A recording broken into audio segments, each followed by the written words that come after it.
নমস্কার বন্ধুরা, টুইন ব্লগের নতুন ভিডিওতে আপনাদের সবাইকে আরও একবার স্বাগত। আর আজকের বিষয়টা হচ্ছে যে মহালয়া কি, মহালয়া শুভ নাকি অশুভ, এই বিষয় নিয়ে আজকে আমরা কথা বলবো। তবে তার আগে একবার ইন্ট্রোটা দেখে নিই।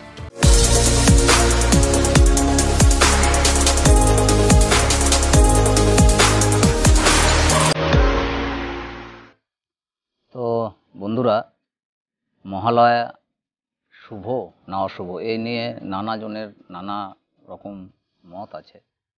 পুরাণ অনুযায়ী আমরা যেটা জানতে পারি, পিতৃপক্ষের শেষ লগ্ন এবং মাতৃপক্ষের শুরুকেই মহালয়া বলি।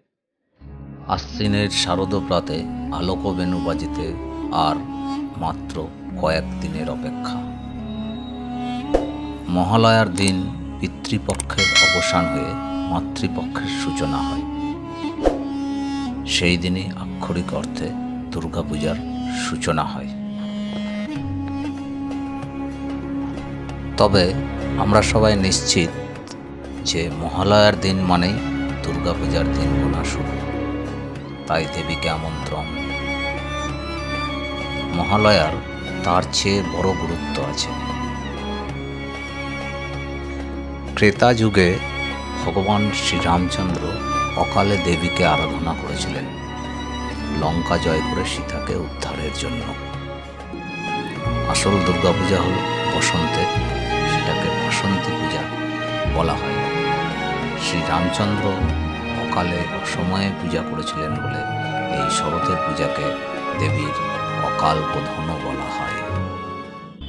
পুরাণ মতে ব্রহ্মার বরে মহিষাসুর অমর হয়ে উঠেছিলেন।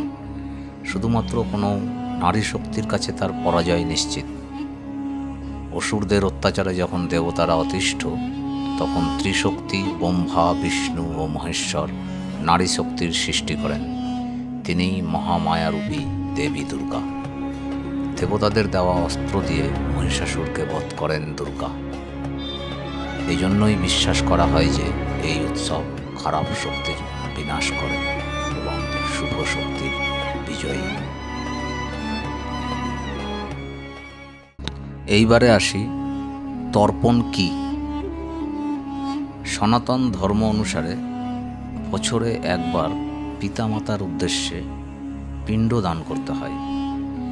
সেই তিথিতে করতে হয় যে তিথিতে ওনারা প্রয়াত হয়েছেন। সনাতন ধর্মের কার্যাদি কোনো তারিখ অনুসারে করা হয় না, তিথি অনুসারে হয়। মহালয়াতে যারা গঙ্গায় অঞ্জলি প্রদান করেন পূর্বদের আত্মার শান্তির জন্য, তারা শুধু পূর্বদের নয়, পৃথিবীর সমগ্র কিছুর জন্য প্রার্থনা ও অঞ্জলি প্রদান করেন। এদিন তর্পণ করলে পিতৃপুরুষেরা আমাদের আশীর্বাদ করেন। এছাড়াও এদিনে দেবী দুর্গার বোধন করা হয়। বোধন অর্থাৎ জাগরণ।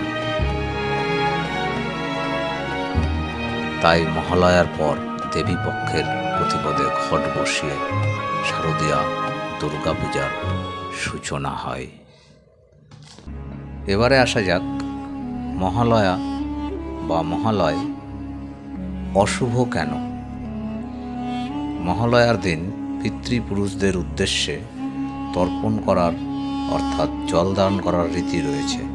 পিতৃপুরুষদের স্মরণ করার দিন। সেই যুক্তিতেই অনেকে মনে করেন এদিন আসলে শোক পালনের দিন। তাই এই দিনটিকে অনেকে অশুভ বলে মনে করেন। কৃষ্ণপক্ষে কালিমার ক্রমশ লয় হতে হতে অমাবস্যা তিথিতে সে লয় পূর্ণতা পায়। তাই একে বলা হয় মহালয় বা মহালয়া।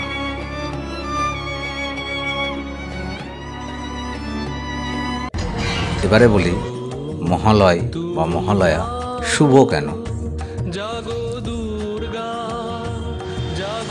অন্য মতানুসারে এদিন থেকেই মাতৃপক্ষের সূচনা। সব অশুভ শক্তির বিনাশ হয়, তাই মহালয়া শুভ। দুর্গাপুজো বয়ে আনে আনন্দ, আশা, শুভ চেতনা। এছাড়াও হিন্দু ধর্মের যে কোনো শুভ কাজেই পিতৃপুরুষদের স্মরণ করা হয়। এছাড়াও দর্পণের বৃহত্তর অর্থ জগৎব্যাপী এক মহামিলন ক্ষেত্রের ইঙ্গিত দেয়। সেটিও কোনোভাবেই অশুভ হতে পারে না। তবে শুভ হোক কিংবা অশুভ, মহালয় নিয়ে এই দ্বন্দ্ব লেগেই থাকবে। তবে আসলে যে কোনো উৎসবই মিলন ক্ষেত্র, তাই সব খারাপ ভুলে শুভ শক্তি, শুভ চেতনা নিয়ে আসুক সকলের মনে, এটাই কাম্য। তুমি জাগো জাগো দুর্গা, জাগো দশ প্রহরধারিণী, অভয়া শক্তি বল প্রদায়িনী, তুমি জাগো জাগো, তুমি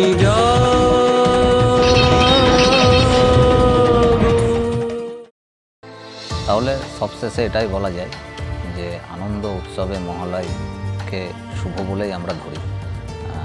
আর আজকের ভিডিওটা কেমন লাগলো অবশ্যই তোমরা কমেন্ট বক্সে জানাবে। আর পুজো নিয়ে আরও অনেক ব্লগ আসছে, তো চ্যানেলটি সাবস্ক্রাইব করে রাখুন। তো বন্ধুরা, চ্যানেলটিকেও সাবস্ক্রাইব করতে ভুলবেন না, কারণ অনেক পরিশ্রম করে এই তথ্যগুলি ইন্টারনেট, খবরের কাগজ আরও অনেক জায়গা থেকে তথ্যগুলি সংগ্রহ করে আপনাদের সাথে শেয়ার করলাম। তবে চ্যানেলটি সবাই সাবস্ক্রাইব করো, লাইক কমেন্ট অবশ্যই করো, তাতে করে আমার উৎসাহ বাড়বে ভিডিও করার।